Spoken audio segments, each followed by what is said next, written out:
Hello and welcome back to the channel. Today we're revisiting an important topic that affects millions of people worldwide, the management of peripheral artery disease, or PAD, and its associated conditions. If you or a loved one has been diagnosed with this condition, or if you're simply curious to learn more about it, you're in the right place. We'll discuss what PAD is, the importance of managing it effectively, and how it often intertwines with other health conditions. By the end of this video, you'll have a clear understanding of how to take charge of PAD and improve your overall health. Hi, I'm Dr. Knapp, family medicine physician, here to bring you medical information so you can take control of your health and make the most of your doctor visits. Let's get started. Peripheral artery disease is a circulatory condition where narrowed arteries reduce blood flow to the limbs, typically the legs. It's a common condition, but it's often underdiagnosed. PAD is primarily caused by atherosclerosis, a buildup of fatty deposits or plaque in the arteries. This restricts blood flow, leading to symptoms like leg pain while walking, cramping, numbness, or even non-healing wounds on the feet.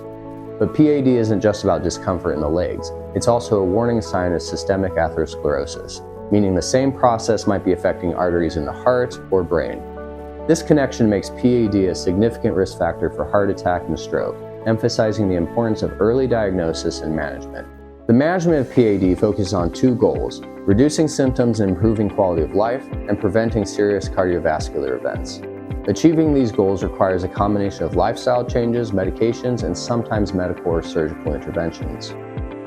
First and foremost is lifestyle modification. Smoking cessation is non-negotiable for anyone with PAD. Smoking accelerates the progression of atherosclerosis, increasing the risk of complications. Quitting smoking is often the single most impactful change someone with PAD can make. Next comes exercise, which might seem counterintuitive for someone who experiences pain while walking. However, a supervised exercise program, particularly one focusing on walking, has been shown to improve symptoms of PAD significantly. The idea is to walk until the pain begins, rest until it subsides, and repeat. Over time, this helps increase the distance you can walk pain-free and enhances overall circulation. A healthy diet is also crucial. A diet rich in fruits, vegetables, whole grains, and lean proteins and healthy fats can help manage cholesterol levels and blood pressure, two critical factors in PAD management. Limiting salt, sugar, and saturated fats further supports vascular health.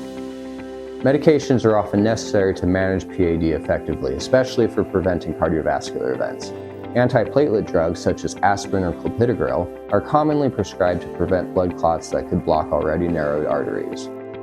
Cholesterol-lowering medications, particularly statins, play a pivotal role. Even if cholesterol levels aren't particularly high, statins are recommended for most people with PAD because they reduce plaque buildup and lower the risk of heart attack and stroke. Managing blood pressure is equally important.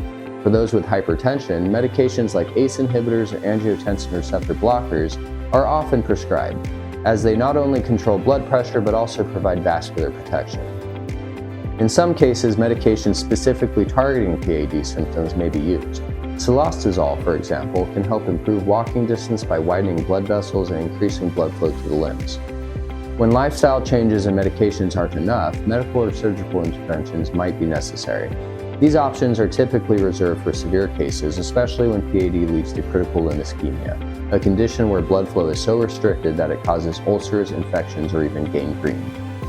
One common procedure is angioplasty, where a small balloon is used to widen the narrowed artery. A stent, a tiny wire mesh tube, is often placed afterward to keep the artery open.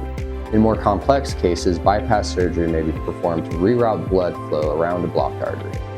Managing PAD isn't a one-time effort. It's a lifelong commitment. Regular follow-ups with your healthcare team is essential to monitor the progression of the disease and adjust your treatment plan as needed. During these visits, your doctor may perform tests like the ankle brachial index to assess blood flow, or use imaging studies to evaluate the condition of your arteries. I just want to take a moment to ask that you hit that like button and subscribe to my channel. Leave a comment below if you have any tips for others with PAD. Anyway, let's talk about the common conditions closely associated with PAD. Peripheral artery disease rarely exists in isolation. It's often accompanied by other chronic health conditions that require attention. Understanding these comorbidities is crucial because they can influence the management of PAD and vice versa. One of the most common comorbidities is coronary artery disease. Like PAD, coronary artery disease is caused by atherosclerosis and can lead to chest pain, heart attack, or other heart-related complications. The connection between PAD and coronary artery disease is so strong that anyone diagnosed with PAD should be evaluated for potential heart disease. Diabetes is another major player. People with diabetes are at significantly higher risk of developing PAD, and when the two conditions coexist, the risk of complications like foot ulcers and infections increases dramatically. Managing blood sugar levels effectively is critical for slowing the progression of both PAD and diabetes-related complications. Hypertension or high blood pressure is frequently seen alongside PAD. High blood pressure damages blood vessels, making them more prone to atherosclerosis. Effective blood pressure management is essential not just for PAD, but for reducing the overall risk of cardiovascular events. Dyslipidemia, or abnormal cholesterol levels, is another common comorbidity. High levels of LDL cholesterol contribute to plaque buildup, while low levels of HDL cholesterol can impair the body's ability to remove cholesterol from the arteries. Aggressively managing cholesterol levels is a cornerstone of PAD treatment. Chronic kidney disease is also worth mentioning. Reduced kidney function can accelerate the progression of atherosclerosis, complicating the management of PAD. Protecting your kidneys by controlling blood pressure, diabetes, and high cholesterol is vital. Finally, we need to revisit smoking.